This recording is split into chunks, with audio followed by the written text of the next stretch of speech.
And there you see in the middle seat, Dom Harvey ready to play Amulet Titan. Interesting matchups in the other slots as well. Rakdos Reanimator versus Grixis Delver over in Legacy. Yeah, Rakdos Reanimator, one of my favorite decks in Legacy. It's insanely powerful. Starting off with a reveal of, I forget the name of the card. Why is this happening to me? Chancellor of the Annex, there it is. Chancellor of the Annex, very good at protecting your combo. But that's not the match we're watching. Amulet Titan here in a pure racing scenario against Joe Fortini's burn deck. Yeah, and you see there Kabira Crossroads from Dominic Harvey gaining life right off the bat. I'm going to tell you something sick about Dom's list. Usually an Amulet Titan list plays one life gain land. In particular, now that they all play white, they play Kabira Crossroads.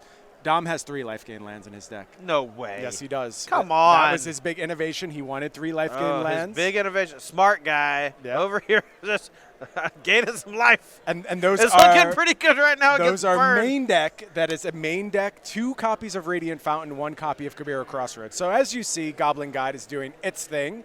I think we saw a light up the stage there and a Rift Bolt suspended. There we have a Blood Crypt. Going back over to Dom. I'm not a huge fan of Rift Bolt in these decks. While it does give you the ability, sorry, not Rift Bolt, Shard Volley. Well, Rift Bolt too, and I'll get to that in a second. But Shard Volley encourages you to kind of fling your lands willy-nilly. Light Up the Stage is kind of trying to gain this card advantage, and the card advantage you're using ends up basically negating itself when you use Shard Volley. It's fine if you have a bunch of extra lands, but here, Joe actually ends up having a bunch of extra lands he's willing to sacrifice to said Shard Volley. But how bad would this look if he was stuck on 1 land? Yeah, it would look pretty bad. Not a great spot to be in. Luckily for him, he's a bit flooded, and that's okay. There you see the Shard Volley as well as a bump in the night. I mean, this is an effective clock. Dom, you saw return the Kabira Crossroads 2-hand, going to get to replay it on the next turn, but he's facing an onslaught already. Yeah, that's a lot of damage. The Shard Volley, the Swifter attacking for 3, the Rift Bolt for the beginning of the turn, as well as that Goblin Guide attack. And Dominic Harvey is looking like he might just die next turn. He's going to gain some life here. Wow, 4 life here. That's a pretty big swing thanks to that Vesuva copping Kabira Crossroads. Right, Dom with the ability to gain so much life from his mana base. Now he needs to make a proactive play, though. He has to survive this turn and get to actually start doing things that affect the game state. And thus far, he has not done so. Just lands gaining life. That's not enough. Yeah, and Fortini here looks like he has a copy of Searing Blaze in hand, but no creatures to target just yet. I'm curious what that other card is. It kind of looks like a Lightning Bolt, and that's not a legal play. We're going to get that shut down. Make sure he can't do that. He needs to have a creature to target for it. I think he may be targeting his own creature. Oh, wow. He targeted his own creature. That's insane. What a smart play. And then the Lightning Bolt pumping with the prowls, and that is exactly 8 damage to get the game. Wow. Impressive stuff from Joe Fortini there. Played absolutely to the outs he needed. So Dominic Harvey made the right read. He had the life gain lands, had access to them. We saw his mana base gain him 6 life over the course of just a couple turns. Didn't matter. That's how powerful this burn deck is now. It's picked up such good tools that it's able to just absolutely obliterate an opponent's life total, even with some cushion built in. Yeah, I mean, the really strong matchups for burn usually entail decks that don't kill your burned creatures. Your Monetary Swiftspears and your Goblin Guides effectively become 2 Lightning Bolts, sometimes even 3 Lightning Bolts just for this one card because there's no blockers on the other side and there's no removal. We saw that game. The Swiftspear, I believe, did 6 damage for 1 mana. The Goblin Guide did roughly the same, if not more. Correct. So, yeah. But the sideboards here, we're going to get those up for you in just a second. But we can go ahead and talk about the theory behind this matchup just a little bit. From the burn side of things, you're going to see Joe Fortini want to try to figure out a way to lock down the big explosive amulet draws from Dominic Harvey's Amulet Titan deck. In his sideboard, he has access to Skullcrack to potentially prevent some life gain. Searing Blood definitely does not come in. Leyline of the Void definitely does not come in.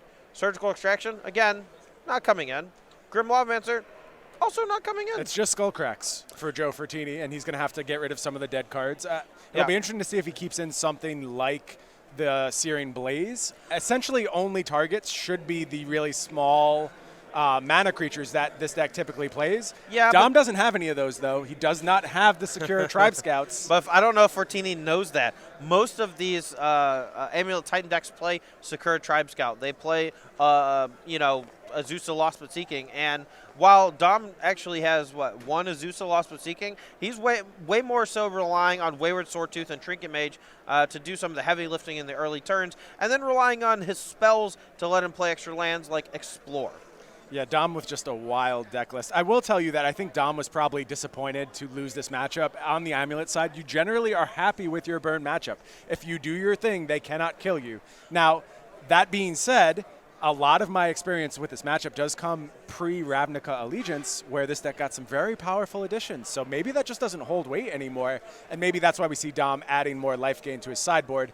His sideboard starts with 4 copies of Path to Exile, 3 Negates, 1 Chalice of the Void, 1 Cursor of Krufix, 1 Hornet Queen, 1 Obstinate Baloth, 1 Tormod's Crypt, 1 Reclamation Sage, 1 Relic of Progenitus, and 1 Spellskite. A nice selection of cards for Dom there. Yeah, so Spellskite can potentially let you spend two life to prevent 3 damage if a Lightning Bolt, Shard Volley, or Skewer the Critics targets you. Reclamation Sage can take care of Eidolon of the Great Revel. Obstinate Baloth obviously can gain some life. Same with Courser Krufix, both definitely coming in. And then the one of Chalice of the Void and maybe the Negates come in. I really would rather talk about the theory behind this version of Amulet Titan in this particular matchup. You say, from your perspective, Amulet Titan usually pretty favored against burn, especially when you naturally draw your life gain land, whether that's Radiant Fountain or Kabir Crossroads, right? Correct. Dom's version, however, is not playing a lot of Azusa Lost But Seeking. His deck is significantly slower than normal, and he tried to make up for that last time with Through the Breach as well as Imracool, but this time around, instead relying on Trinket Mage to give himself a little bit more consistency rather than speed. And honestly, it's really taking away from this matchup, I think, because he's just not as fast as he used to be. Fair enough. Todd, let's talk guild kits. Guild kits? Guild kits. I would love to talk about guild kits. If you're looking to upgrade some of your decks, these guild kits are packed with lots of high-quality playable cards.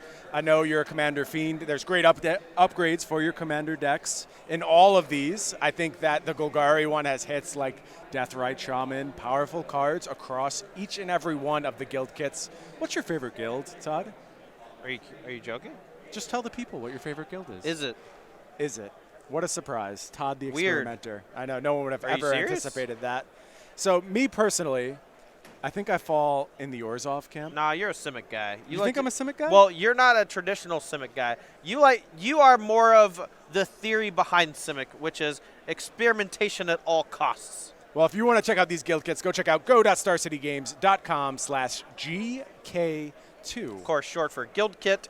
2 is in Ravnica Allegiance is the second set. Correct. And it looks like our players are ready to go down in the feature match area.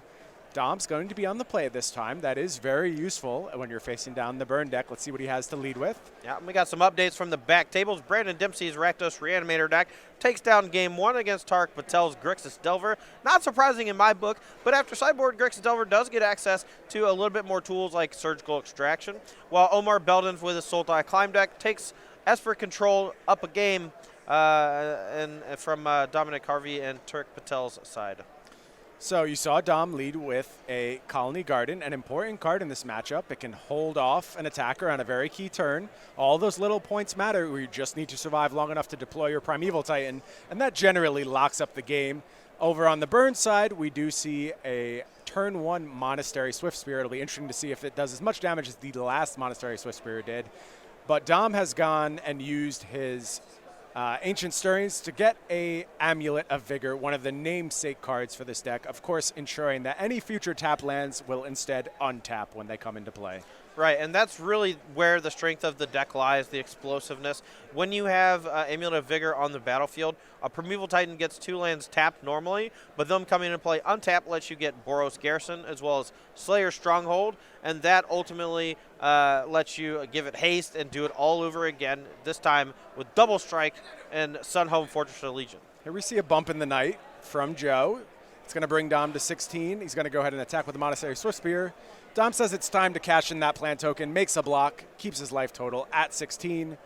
Do we have a follow-up from Joe? Looks like a suspended Rift Bolt is going to sit there in the ether until next turn when it's ready to cast. Dom's going to go ahead and untap, take a draw here. I think that was a Kabira Crossroads possibly. If that is true, then that's a very good draw. Yes, it is. Dom wants to draw as many of those life gain lands as he can possibly muster. Yeah, and if he has Wayward Swordtooth in hand, which I think he does, every bounce land is going to allow him to replay that Kabira Crossroads. Here we see Amulet of Vigor. What's the follow-up from Dom?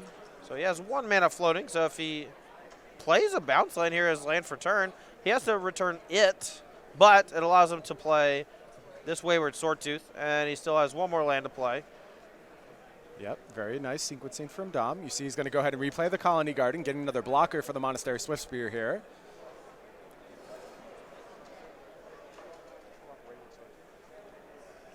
Yeah, Wayward Swordtooth is a super interesting addition to this deck, just giving you ways to hit extra land drops. Obviously, it doesn't really do anything until you hit your 10th permanent for Ascend, but you know, once that happens, that is just an alternate route to victory. Let's say your opponent hits you with a bunch of surgical extractions or whatever and takes away our Primeval Titans. Wayward Swordtooth is a fine win condition, plays fine blocker, allows you to play 2 lanes a turn, so you get to go bounce in Kabira Crossroads or use it alongside Colony Garden to make plants. It's a really powerful effect, and one we've seen in the past on the likes of Oracle of Moldiah, cards that have been hits in their respective formats at various times.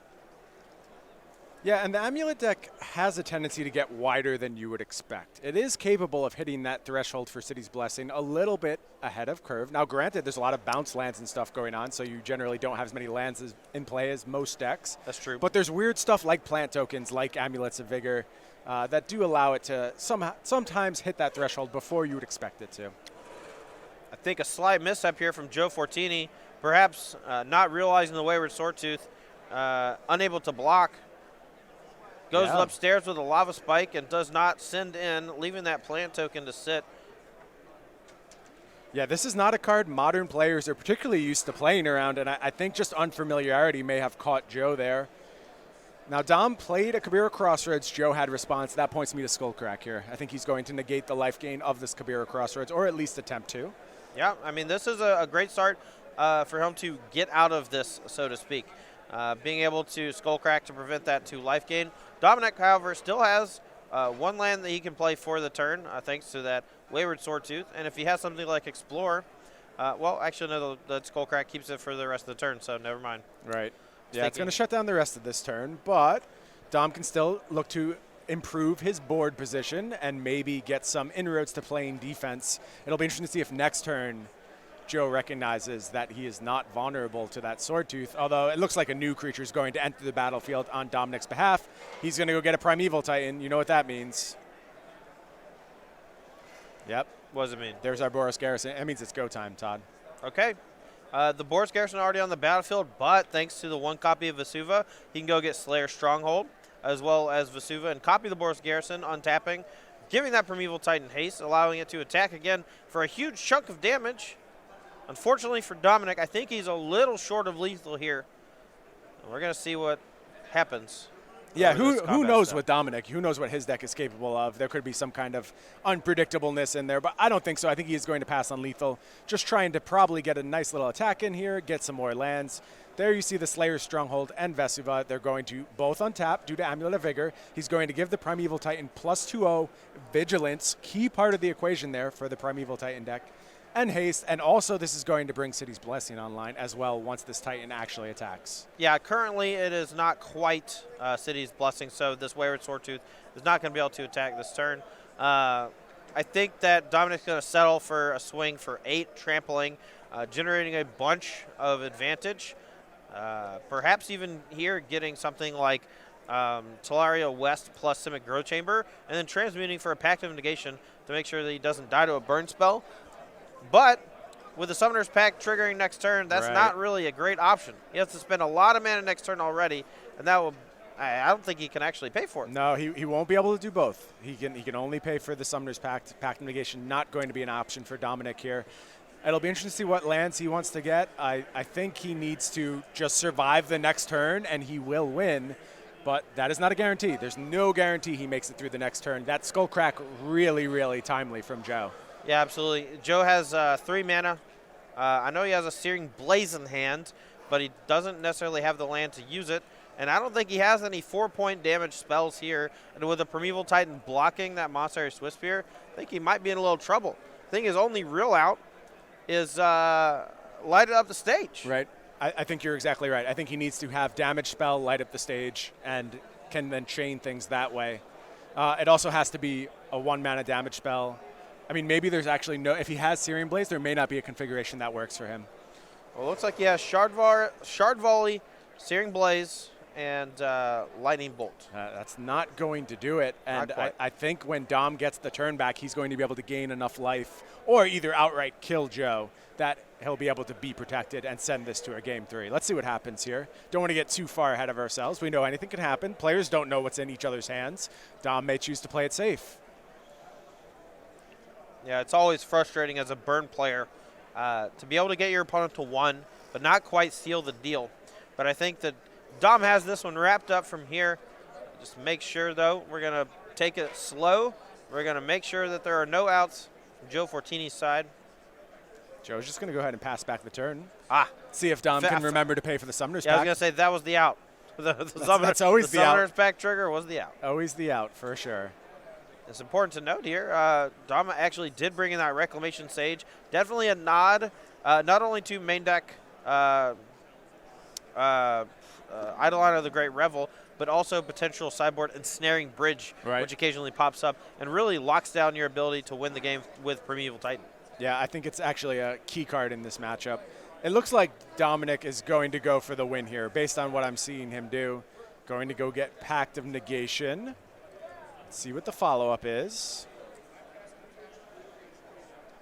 Here's Kabir Crossroads, going to go to 9. Right, looks like he has the City's Blessing. I believe if he just turns everything sideways and actually activates Slayer Stronghold, it should be enough.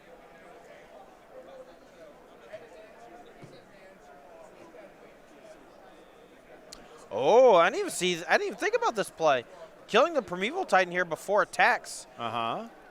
It's not lethal, but Dominic did wisely go get that Pact of Negation. If he uses it here, that Titan is going to stay alive, and it's going to take the game.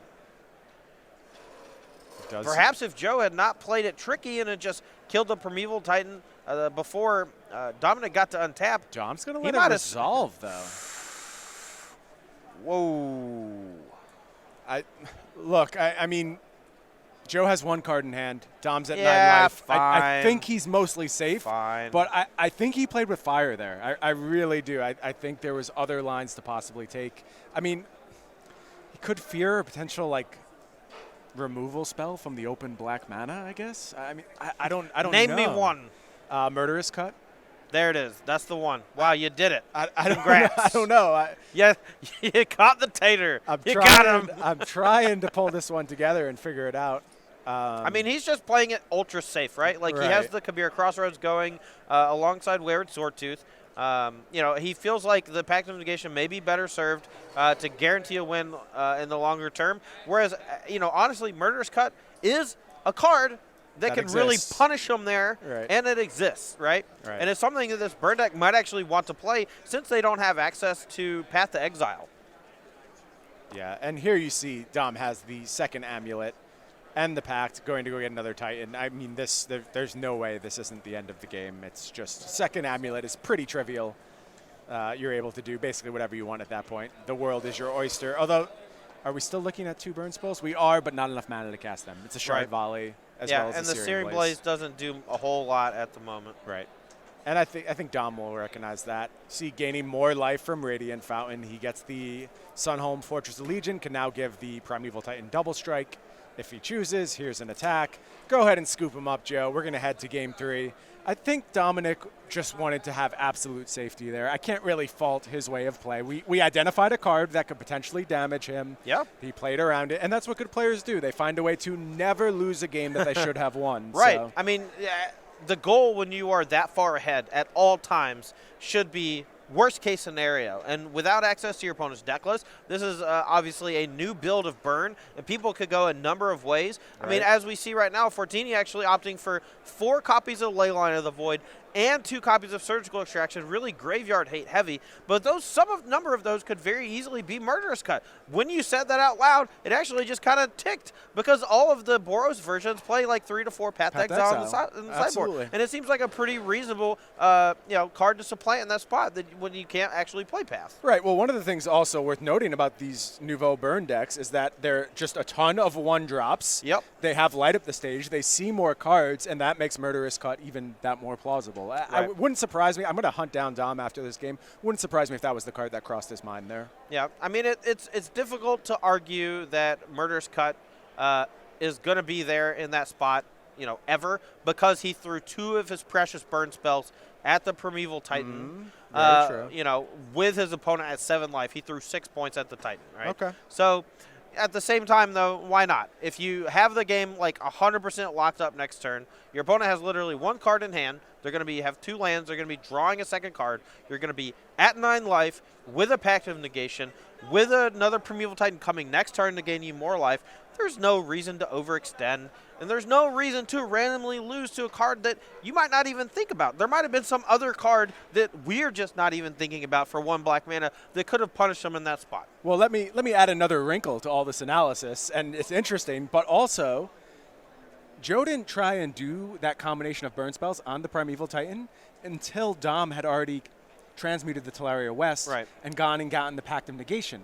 And that has to have set off alarm bells in Dom's head. What is he thinking at that point? It's really hard to understand why you would not just guarantee the Titan off the table in response to the transmute trigger. I mean, it seems purposeful, and I'm sure that just set Dom on edge enough that he had to play it a little bit safer. So maybe a fine play by Joe, just putting him in the wrong spot. I don't know. A lot to unpack in that game. I think that ultimately we got to the right spot as far as the outcome goes. Dom was far enough ahead and was able to convert. But a really interesting game to unpack. And if you are enthralled with Dom's deck right now, can't wait to do this new version of Amulet Titan, or maybe you're into this new burn deck, why not head over to the Star City Games sale? You see the amazing cards on sale this week. There's Aloran. There's Skullbriar, the Walking Grave, whose text I could not tell you if you paid me $1 million. There's a Japanese Liliana Vest. These are exactly what you may need to play either Burn or Amulet Titan. Who knows? I mean, definitely need that mountain. Yeah. That sure, was it Battle for Zendikar Mountain up there at the top right. Now, the Magic Gathering sale going on right now. You can go to go.starcgames.com/sale and peruse all the great deals we have going on right now. And this goes through Monday, but guess what?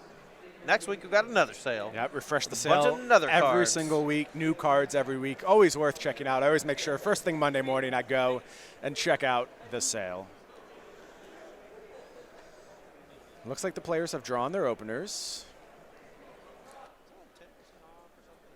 Dom with a look of consternation on his face right now. You do see Omar Beldon has taken his match as Sultai Climb over Justin Bover. Just getting an update from our back match. It sounds like Legacy's going to go to Game 3, so nothing certain about this matchup yet. Still very unclear who the winner is going to be. And just so you at home know, we are adamant this weekend about showing you the final turns of the match. We will try our best at all points to make sure that the match will not end off camera. Occasionally, we will pause matches, allow the one we're watching to finish. And if that one finishes and the match is over, great. If that one finishes and the match is not over, we'll bring you the rest of the game or sometimes even a whole game from the other side. And that's thanks to our wonderful spotters here. The rest of the coverage team, we got Nick Miller making sure everything runs smoothly. We got Emma in the background you can see right there making sure that everything runs smoothly as well. And sometimes, Matthias shows up. Occasionally. if he's not out hat shopping, then he's able to join us over in the feature match area. But you may make fun of his hat, but they're great. Oh, I think they're great too. But he's a man with a lot of hats. That takes time. You have to be devoted to your hat shopping. He squeezes it in wherever he can. So on our trip to Worcester a few weeks ago, we get off the plane, in Baltimore. And we're looking for an Uber to a train station so we can train an hour to Worcester, right? And when we're about to get to the train station, Matthias says, y'all go ahead without me. There's a hat place nearby. There you go. And so he actually, proving my point. Me and Ryan are just kind of looking at each other. We're just like, kidding me right now? Are you serious? 100% Dude. serious. He's like, what? There's a really cool hat store nearby. Okay. And then I took some really wonderful pictures with his hat that Sunday night when we were having our Tig-Tone watch party. Mm-hmm. It was a good time. And y'all may think we're joking about the Tig-Tone watch party. It's not a joke. It's fun. Dead serious. Yeah, 100%. If you could see my face now, it's one of the most serious faces I've ever put on. It's almost as serious as Dom Harvey's face on a mold of 6, going to 5. We're going to 5, and Dom does not look pleased. I will say this. Amulet Titan is not a quantity combo deck. It's a deck that can go off with very few pieces. Give me an Amulet and a Primeval Titan. That's about all I need. A few lands, and we get there. And also the bounce lands do a good job of mitigating mulligans. You're able to get a full mana base out of just a few cards, which is very impactful. Right, and I mean, that's something that I learned a long time ago in original Ravnica draft. You know, you could sometimes get away with playing fewer lands than normal because those bounce lands counted as 2 effectively land drops. And every time you mulligan, it was mitigated by the fact that those do effectively count as drawing a card every time you play one and are able to bounce a non-bounce land back to your hand. Looks like Dom has consented to the 5-card hand. Taking a look at the top card, you see, even though Dom is the Amulet Titan master of the team, a lot of input from all the folks. Looks like we kept a Growth Chamber on top. Good read from Dom. Gets the payoff on the Goblin Guide. Already taking steps to overcome that mulligan. And if I'm not mistaken, Dom has an Amulet of Vigor that he's about to play. And this game could be fireworks. Oh, yeah. Start to finish, This baby. is the start. The turn 1 Amulet, turn 2 Bounced Land. Who knows what we have on turn 2? Is it an Azusa? Is it a Wayward Swordtooth? Eidolon the Great Revel off the top for Joe. Is going to apply some pressure and punish Dominic for playing anything next turn, whether that's Wayward Swordtooth or whatever. There you see the Primeval Titan on the top of the deck. It's There's a lot of configurations where the game could just potentially end on the next turn, which sounds ludicrous. Are you serious? Oh, yeah, that's how explosive Amulet Titan is. I mean, he needs a second Amulet. Look. He mulliganed to 5. Get out. I promise you I believe he could you. win on that turn. I know he needs a second Amulet, a Bounce Land, and a Azusa, and then that's Titan. That's it. But that's usually only 16 damage, right? It's only 16 damage. Oh, don't make me do Amulet math on the fly. It's only 16. No, you get 2 untaps on both the Boros Garrison as well as the Survey Stronghold. You gonna give it Quadruple Strike? No, you make it a 10-0. Oh, you activate twice. No, you're right. Yeah. Okay, fine. You made me check myself for a second, Todd, but I've done that dance many times. There we see a Radiant Fountain from Dom. Going to gain some life. Slow going on Dom's side, though. Something has to happen very soon. He may not get another turn. Yeah, this is coming in There's here. a Summoner's Pact. Hot and heavy. Falling to 4, though. Lava Spike. Yeah, Let's there's see. the Lava Spike. There's the Lava Spike. And Just that's too explosive. The match for Joe Fortini. It's all going to come down to Brandon Dempsey versus Tarek Patel. Let's see if this Rakdos Reanimator deck can take down this Grixis Delver strat. Brandon Dempsey is going to be on the play. We're going to be moving the cameras here so we can get this set up here for y'all. Don't freak out. Promise I won't. Okay, good. Ah! Ah! Todd, you were the one who told me not to freak out, and then you freaked out. Look, do as I say, not as I do. Oh, I'm learning that very quickly. Oh, of course, Tarek's in the bathroom. Great. Awesome. Emma, can you tag it for Tarek? Because, look, it's a team tournament. Let Dom play his deck. Come on. All right, slide him over. Just get this going. All right, we'll wait a few minutes. We can discuss what we just saw. Basically, what it was Burn clouding, having the absolute stones. Oh yeah, like just turn 4 kill. Extremely explosive and able to wipe out Dom before he was able to really get anything on board. It looked like Dom was looking at a good mulligan to 5. There's not many of those, but he had the pieces. He had turn 1 Amulet. He had the bounce land. He drew an extra card off the Goblin Guide. So we saw a lot of the pieces floating to the top of Dom's deck. There was a Summoner's Pact. There was a Primeval Titan. All the pieces just missing that one key spot, Azusa. And only playing one copy of Azusa, so, Dom doesn't really expect to always have that turn 2, turn 3 Azusa. It's not what his deck does on a regular basis, and maybe paying the cost for it a little bit there. Yeah, and, Burn is definitely a matchup where you cannot afford to slow down. They're going to put the pressure to you, and their deck's going to do literally the same thing every time, and if left unfettered, they're going to kill you on turn 4 or 5 every darn game. Yeah, it's only gotten more consistent with the addition of Light Up the Stage and the reduction of the converted mana cost of the cards in the deck. Obviously, there could be hiccups with any deck. And if you're playing a lot of 2-mana burn spells and you only draw 2 lands over the course of the game, you're limited to 1 spell per turn. Right. That's kind of disastrous for the burn deck. It gives these other decks a chance to set up and to execute their game plan. Not with this new version, though. It sounds like our players are ready. Let's down in go. The future match area. We got Let's cut Tark back. Patel on your right, playing Grixis Delver against Brandon Dempsey on your left. Rakdos Reanimator. Again, fireworks. This is game 3. This is for the match. Explosive deck in Rakdos Reanimator. It can take the game before an opponent even has a chance to do anything. See, though, just to start with Lotus Petal. I wonder if we're dealing with a mulligan from Brandon. Sounds like he's on 6 cards, but that's not a fantastic 6 where Lotus Petal is your only play. We got a land, baby. Let's go, Brandon. We got there just how we drew it up. Look, I can be – okay, there are a few things that I will lean my bias towards, okay? A few people, all right, one of which my wife, of course. Okay. And then the decks that I play. Okay. I love me some Rakdos Reanimator.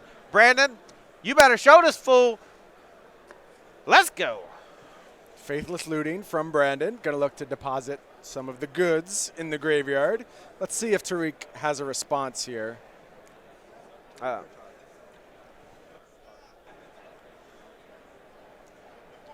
So Tarek does have a bit of protection, but may just let this go.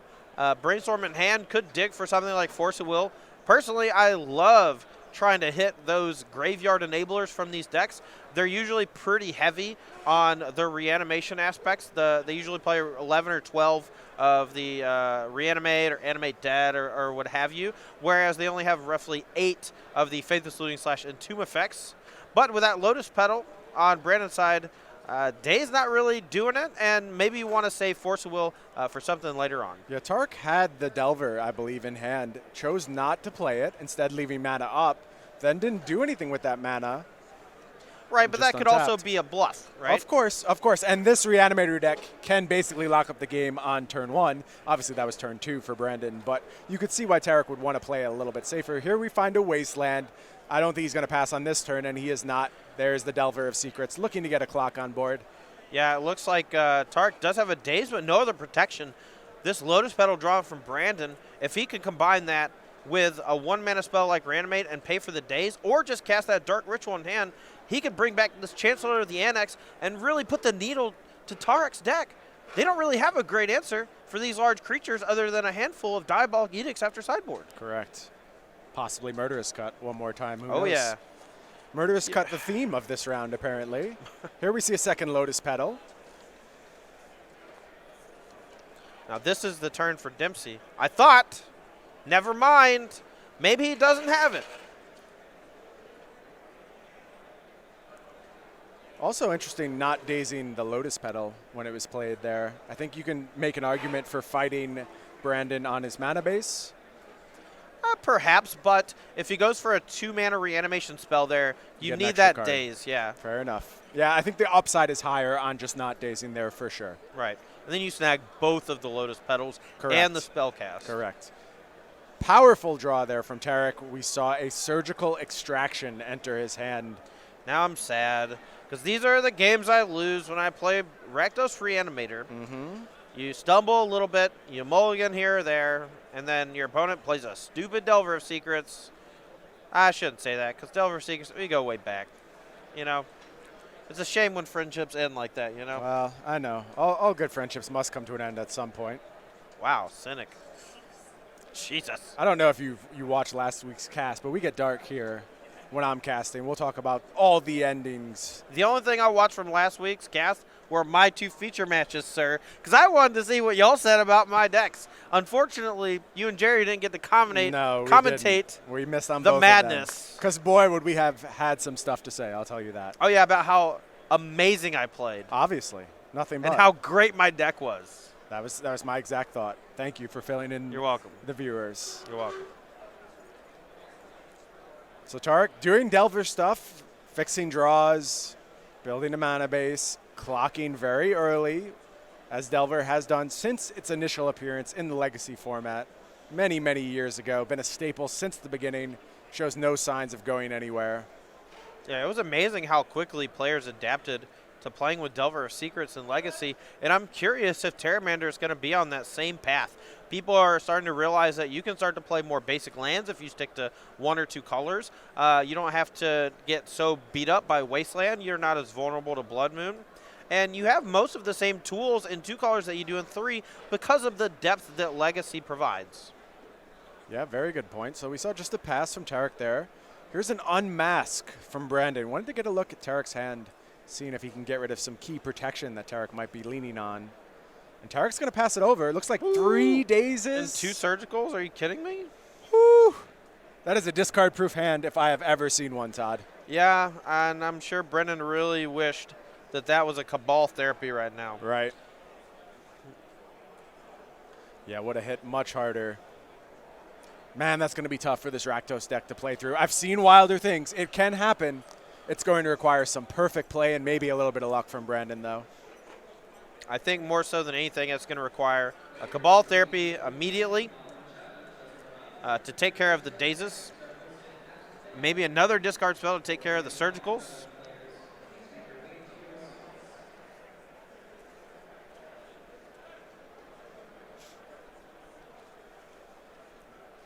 Yeah, live draws in the deck for Brandon. If you go ahead and take a look over on Cardboard Live, you'll see we have the 4 copies of Cabal Therapy. I would assume they're all present in post-board games. No reason for those to go anywhere. They better be. Yeah.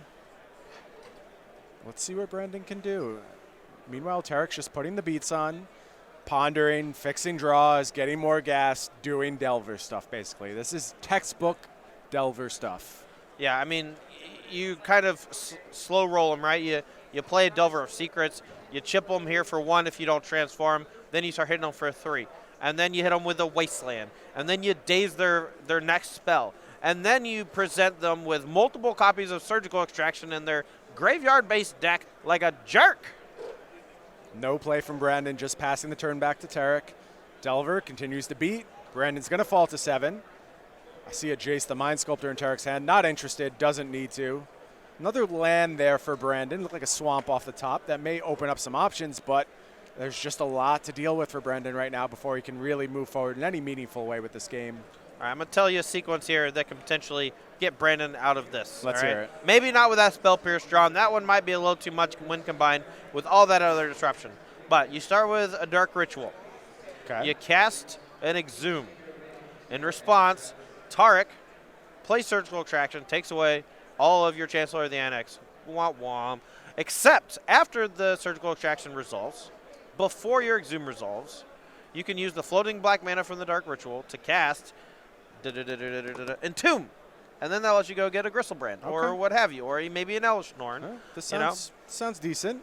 And it looks like we do have a play from Brandon here. Well, you going gotta to sacrifice a Lotus Petal and play Animate Dead. That is an alternate art. Looks like he's in the squeeze. Delver of Secrets doing Delver of Secret things. And unfortunately for Brandon Dempsey, he falls to 4-2-1 alongside his teammates where Tariq Patel, Dominic Harvey, and Omar Beldon are 5-1-1